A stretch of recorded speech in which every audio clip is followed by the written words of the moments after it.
আমেরিকার পেন্টাগনের একটি খসড়া প্রতিবেদনে এমন তথ্য উঠে এসেছে যা বৈশ্বিক পারমাণবিক ভারসাম্য নিয়ে যুক্তরাষ্ট্রের উদ্বেগকে আরও স্পষ্ট করে তুলেছে।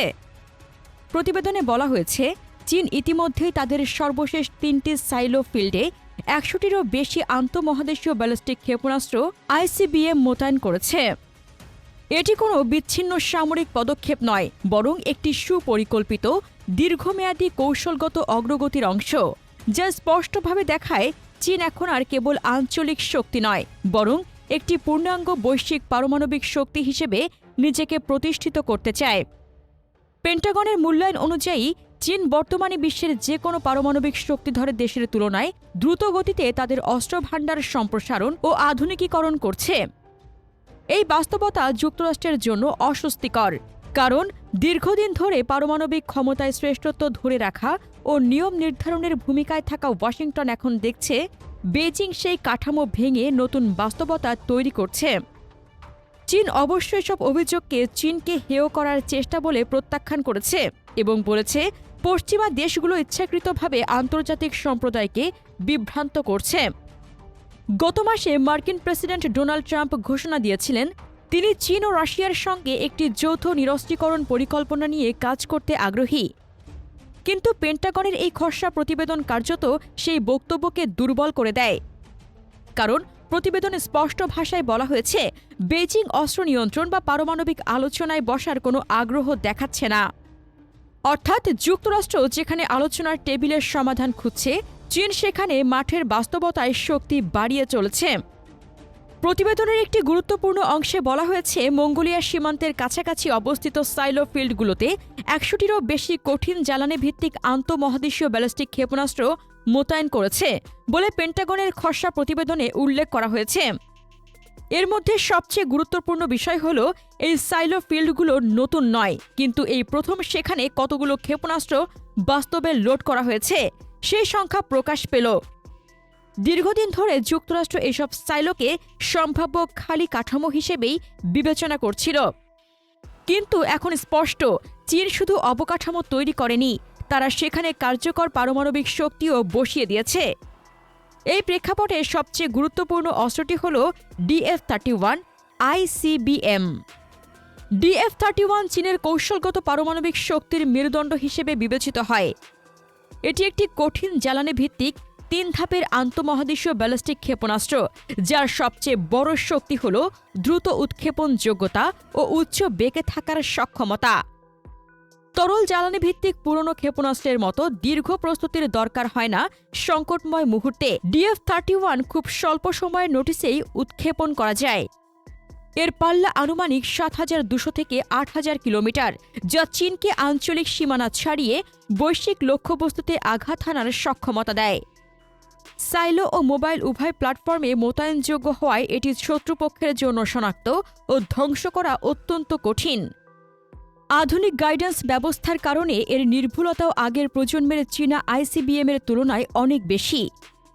পেন্টাগনের হিসেব অনুযায়ী সাইলো ফিল্ডে ব্যাপকভাবে DF-31 মোতায়েনের অর্থ হল চীন তাদের সেকেন্ড স্ট্রাইক ক্যাপাবিলিটি নিশ্চিত করেছে, অর্থাৎ প্রথম আঘাত খেয়েও ধ্বংসাত্মক পাল্টা জবাব দেওয়ার পূর্ণ সক্ষমতা অর্জন করেছে।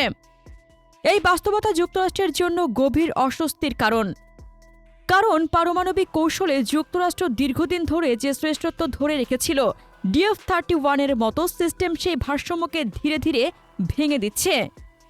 পেন্টাগনের খসড়া প্রতিবেদনে নতুন করে মোতায়েন করা ক্ষেপণাস্ত্রগুলোর নির্দিষ্ট লক্ষ্য উল্লেখ করা না হলেও সামরিক বিশ্লেষকদের মতে এই অস্ত্রগুলো মূলত যুক্তরাষ্ট্রের পারমাণবিক প্রতিরোধ ব্যবস্থাকেই চ্যালেঞ্জ করার জন্য সাজানো। খসড়া প্রতিবেদনে নতুন মোতায়েন করা ক্ষেপণাস্ত্রগুলোর লক্ষ্যবস্তু নির্দিষ্ট করে বলা হয়নি, তবে যুক্তরাষ্ট্রের সামরিক কর্মকর্তারা ইঙ্গিত দিয়েছেন এসব আইসিবিএম-এর পরিসর ও অবস্থান এমনভাবে নির্ধারিত যা বৈশ্বিক শক্তির ভারসাম্য বদলে দেওয়ার ক্ষমতা রাখে। একই সঙ্গে তারা স্বীকার করেছেন আইন প্রণেতাদের কাছে চূড়ান্তভাবে পাঠানোর আগে এই প্রতিবেদন কিছুটা পরিবর্তিত হতে পারে, যা দেখায় বিষয়টি নিয়ে ওয়াশিংটনের ভেতরেও এক ধরনের অনিশ্চয়তা কাজ করছে। প্রতিবেদন অনুযায়ী ২০২৪ সালে চীনের পারমাণবিক ওয়ারহেডের সংখ্যা এখনও ৬০০-র ঘরে থাকলেও এই সংখ্যা কোনো স্থবির অবস্থার ইঙ্গিত নয়। বরং পেন্টাগনের ভাষায় এটি সাময়িকভাবে উৎপাদনের গতি কম থাকার প্রতিফলন। বাস্তবতা হলো চীনের পারমাণবিক সম্প্রসারণ অব্যাহত রয়েছে এবং বর্তমান গতিতে এগোলে 2030 সালের মধ্যেই তাদের হাতে 1000টিরও বেশি ওয়ারহেড থাকতে পারে। এটি এমন এক সংখ্যা যা যুক্তরাষ্ট্রের দীর্ঘদিনের কৌশলগত শ্রেষ্ঠত্বকে সরাসরি চ্যালেঞ্জ করে। চীন বারবার বলে আসছে তারা আত্মরক্ষামূলক পারমাণবিক নীতি অনুসরণ করে এবং নো ফার্স্ট ইউজ, প্রথমে ব্যবহার না করার নীতি মেনে চলে। কিন্তু পেন্টাগনের দৃষ্টিতে শুধু নীতিগত ঘোষণার বাস্তবতা বদলায় না। সাইলোফিল্ড, ICBM ও ওয়ারহেড বৃদ্ধির মাধ্যমে চীন যে বাস্তব শক্তি গড়ে তুলছে তা যুক্তরাষ্ট্রকে নতুন করে হিসেব কষতে বাধ্য করছে। এই প্রতিবেদনে তাইওয়ান ইস্যুতেও চীনের আত্মবিশ্বাস স্পষ্টভাবে উঠে এসেছে। পেন্টাগনের মতে চীন আশা করছে 2027 সালের মধ্যে তাইওয়ান একটি পূর্ণাঙ্গ যুদ্ধ জয় করার সক্ষমতা অর্জন করবে। বেইজিং তাইওয়ানকে নিজেদের ভূখণ্ড বলে মনে করে এবং প্রয়োজনে শক্তি প্রয়োগের পথ খোলা রেখেছে। প্রতিবেদনে বলা হয়েছে চীন নির্মম শক্তি ব্যবহার করে দ্বীপটি দখলের বিভিন্ন সামরিক বিকল্প পরিমার্জন করছে। এর মধ্যে একটি বিকল্প হল চীন থেকে 1500 থেকে 2000 নটিক্যাল মাইল দূরে লক্ষ্যবস্তুতে হামলা চালানো।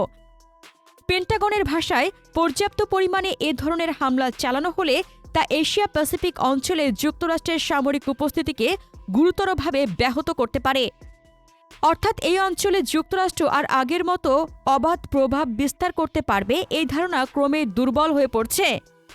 এই সবকিছু এমন এক সময়ের সামনে এলো যখন যুক্তরাষ্ট্র রাশিয়ার মধ্যে থাকা শেষ কার্যকর পারমাণবিক অস্ত্র নিয়ন্ত্রণ চুক্তি নিউ স্টার্টের মেয়াদ শেষ হতে যাচ্ছে। এই চুক্তি যুক্তরাষ্ট্রকে 1550টি কৌশলগত ওয়ারহেডে সীমাবদ্ধ রাখে। চুক্তির মেয়াদ শেষ হলে যুক্তরাষ্ট্র শুধু রাশিয়ার সঙ্গে নয়, চীনের দ্রুত উত্থানশীল পারমাণবিক শক্তির সঙ্গেও কোনো বাধাহীন প্রতিযোগিতার মুখে পড়বে। সব মিলিয়ে পেন্টাগনের এই খসড়া প্রতিবেদন একটি বিষয় স্পষ্ট করে দেয়, চীন এখন আত্মবিশ্বাসী, দ্রুত গতির এবং নিজের কৌশলগত পথ নিজেই নির্ধারণ করছে। আর যুক্তরাষ্ট্র বহু দশক পর এমন এক প্রতিদ্বন্দ্বীর মুখোমুখি দাঁড়িয়েছে যাকে আর শুধু বক্তব্য বা চুক্তির মাধ্যমে থামানো যাচ্ছে না। প্রিয় দর্শক, চীনের এই দ্রুতগতির পারমাণবিক উত্থান ও DF-31 ICBM মোতায়েন যুক্তরাষ্ট্র কি আদৌ এই নতুন শক্তির ভারসাম্য মেনে নিতে পারবে, নাকি বিশ্ব ধীরে ধীরে একটি নিয়ন্ত্রণহীন পারমাণবিক প্রতিযোগিতার দিকে এগিয়ে যাচ্ছে? আপনার মতামত কমেন্টে জানান। চীনের সামরিক শক্তি নিয়ে আরও জানতে আমাদের চ্যানেলটির ভিডিও ট্যাব থেকে ঘুরে আসুন। এই ভিডিওটি ভালো লাগলে লাইক বাটনে ক্লিক করুন। ভিডিওটি আপনার বন্ধুদের সাথে শেয়ার করে তাদেরকেও ভিডিওটি দেখার সুযোগ করে দিন। ধন্যবাদ।